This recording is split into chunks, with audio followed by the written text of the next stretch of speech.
Welcome back to another technical deep dive here in the debug zone. Today we're tackling a big question and breaking it down with insights from other users.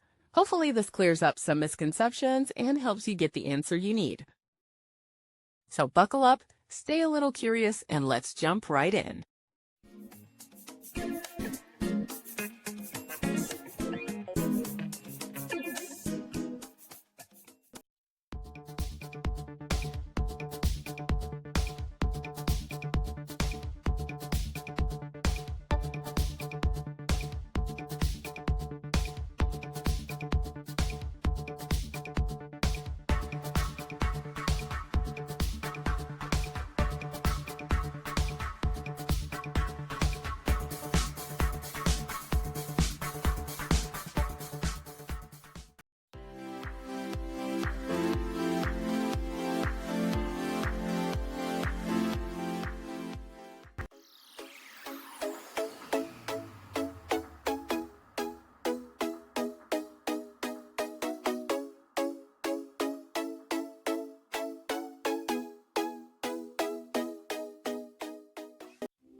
And that's a wrap.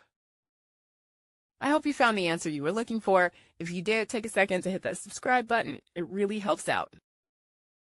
And let me know in the comments which solution worked best for you. See you next time in the debug zone.